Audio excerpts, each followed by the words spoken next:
so hard to believe. The growing season here in Row Zone 5B in East Central Indiana, it's pretty much done.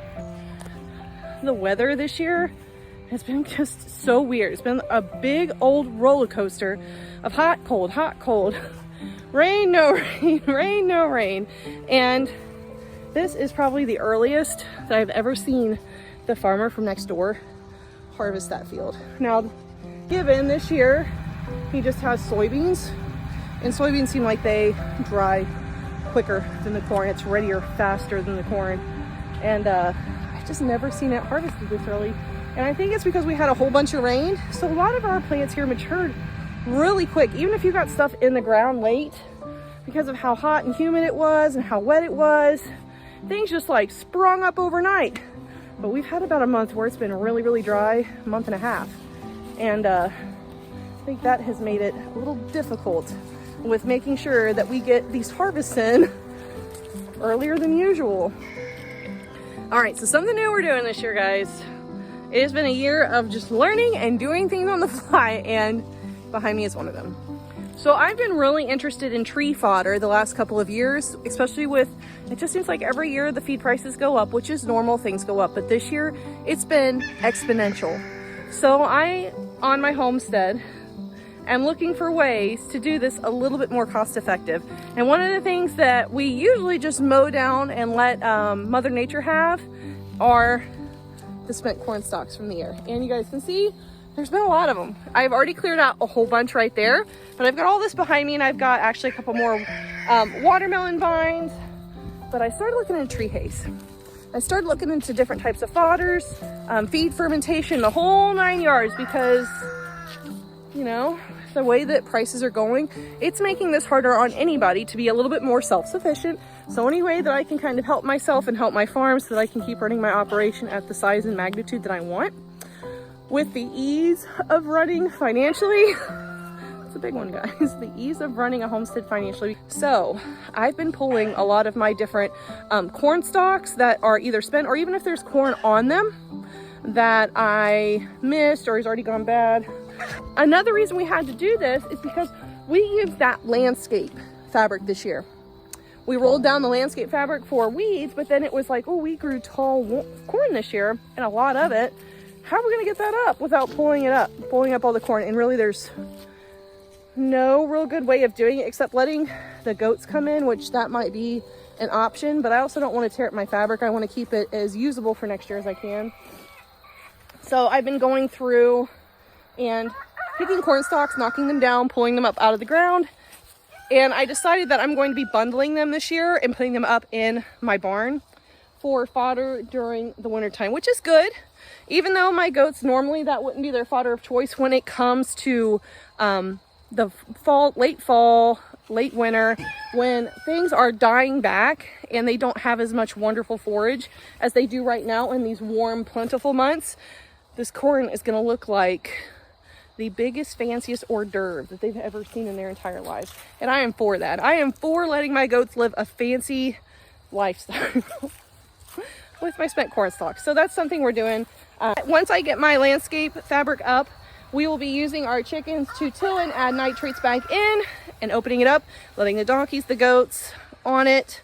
I'll probably feed my chickens on it. I might even free graze my does on this to restore some nutrients back to the soil that we've taken from it, along with all of their wonderful, wonderful poops. They're sweet, sweet poops.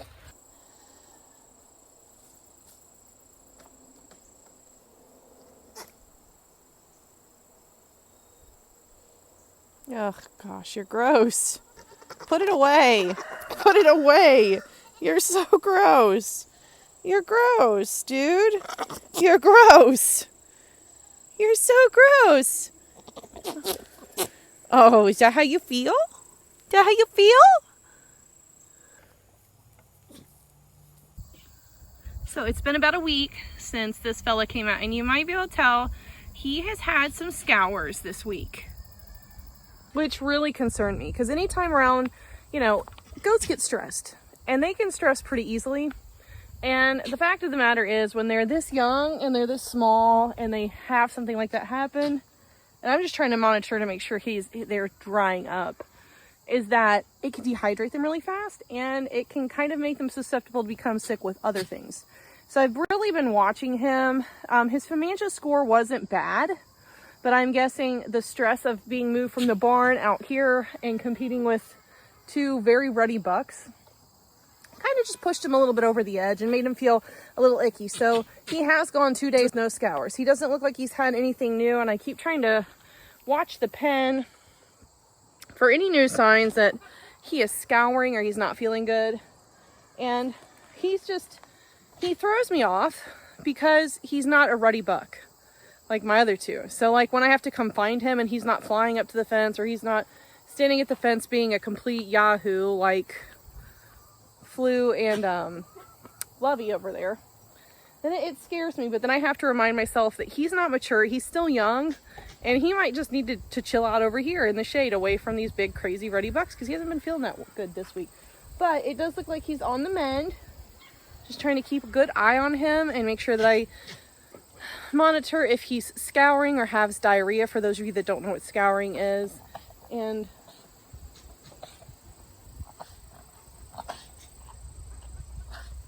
that's something too. So he's coughing, he's grinding his teeth. I don't know if you guys can hear that, which means there's probably some pain going on there. So I'm actually probably going to go ahead and grab some Draxin, because that cough, it has been going up from like 70 degrees during the day to close to like low 40s at night. And he's out here and he's adjusting, so he might just need some Draxin and dexamethasone. Draxin is specifically to kind of help any respiratory issues. Draxin is a wonderful, wonderful medication to keep in your goat pharmacy. And the dexamethasone will just be kind of to help him fight maybe any infection that's already there. It can't hurt him to have both.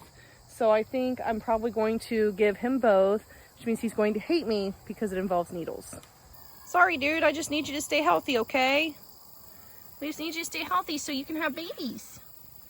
So you guys can see he's had some scours this week. Poor feller. Poor feller.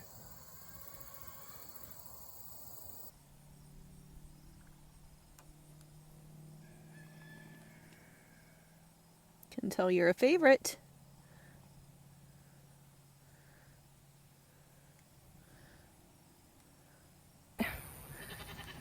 Please don't do what I think you're trying to do. I like you, but not that much. Okay.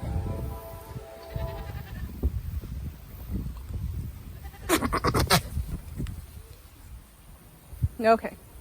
So I did give him a shot of Draxin and B vitamin to kind of help head off pneumonia, which I was afraid maybe that was going to happen.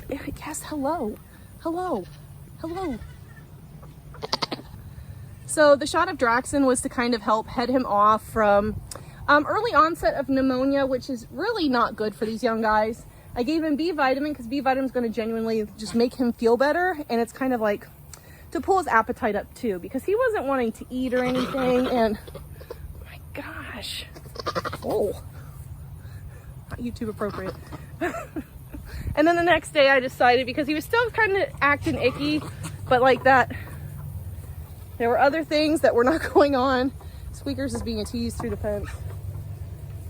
So I gave him dexamethasone to kind of just, he seemed like he had a little bit of a fever going on, so I gave him Dex to kind of head off the fever and give him a general good feeling of wellness, along with the B vitamin injection, and he seems like he's doing a lot better today. How are you doing, dude? Can you handle it at all?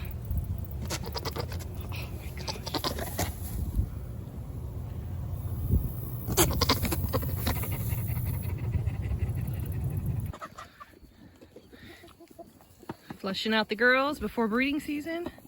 Everybody's happy, eating their dinner. And we've got the donkeys. Ren, who suffers from weight gain, like even when I have a grazing muzzle on her, and beautiful Miss Rennie. But they are very upset. They do not get to enjoy the feast that these girls do. And I'll say it's probably one of the only things I really hate about having multiple species in one area, because what works for one species nutritionally and dietarily doesn't always work for the others. So it's kind of like a balancing game where I'm flushing these girls because we're getting ready to go into breeding season. Miss Rapunzel, who didn't stick last year, little freeloader. Hopefully she'll stick this year. But it makes it really difficult because I know that my goats, to get ready for breeding season, really do benefit from being flushed, which means they're getting fed more regularly. And I know flushing for breeding season can look different on different farms because it's just, there's a lot of ways to do one thing. Just because I do it this way doesn't mean it's the only way to do it, and it doesn't mean that it's the way that you should do it, but it works for me.